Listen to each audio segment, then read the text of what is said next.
Chief minister Revanth Reddy ने कहा 2014 के बाद चाइना ने तकरीबन 2000 ता 4000 मुरब्बा किलोमीटर हिंदुस्तानी इलाके पर कब्जा कर लिया। चाइना की जारहियत पर मौजूदा लीडर्स में बहस करने की हिम्मत नहीं। कोई बहस करने वाला सामने नहीं आ रहा है। चीफ मिनिस्टर रेवंत रेड्डी ने कहा मणिपुर में कत्लेआम की वजह वहां पर जदीद हथियारों का मौजूद होना है। कारपोरेट इदारे वहां की मादनी दौलत लूटने के लिए वहां खाना जंगी को हवा दे रहे हैं।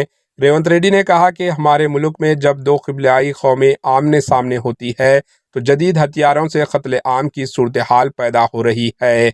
इन्होंने कहा कि भारतीय फौज को मणिपुर में अमन कायम करना चाहिए।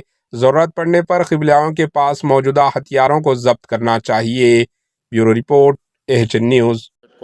అదే విధంగా మిత్రులు అదాని గురించి ప్రస్తావించారు. ఇది మన చేతిలో లేని విషయము.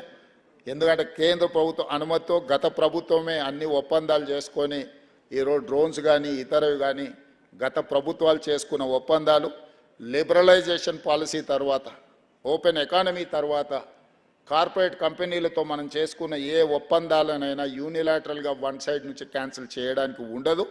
డెఫినెట్గా మీరు చెప్పిన విషయాన్ని రాష్ట్ర ప్రభుత్వం పరిశీలిస్తుంది. ఎందుకనంటే ఈ డిఫెన్స్ రిలేటెడ్ ఈ ప్రభుత్వం నరేంద్ర మోడీ గారు ప్రధానమంత్రిగా అయిన తర్వాత 100% ప్రైవేట్ పెట్టుబడులను ప్రోత్సహించే విధానాన్ని రాజ్యాంగాన్ని సవరించి వారు ప్రైవేట్ పెట్టుబడులను ప్రోత్సహించడానికి డిఫెన్స్ రిలేటెడ్ దీంట్లో మన దేశమే విధానాలను మార్చుకున్నది. ఈ మార్చుకున్న విధానాల నేపథ్యంలో ఒక కార్పొరేట్ కంపెనీతో ఏ ఒప్పందం చేసుకున్నా రాష్ట్ర ప్రభుత్వం యూనిలాటరల్గా క్యాన్సిల్ చేయడానికి ఉండదు. డెఫినెట్గా మీరు ఏదైతే అంశాలను ప్రస్తావించిందో ఈ వేదిక ప్రస్తావించిందో ఇక్కడ అదానీ అనేది సమస్య కాదు. అదానీ లాంటి వాళ్ళు ఎంతోమంది డిఫెన్స్ ఉత్పత్తి అంటే వీటిని ఉత్పత్తి చేసే పరిశ్రమలు ఉన్నాయి. వాటన్నిటి పట్ల ఒక విధానపరమైన నిర్ణయం తీసుకోవాలి.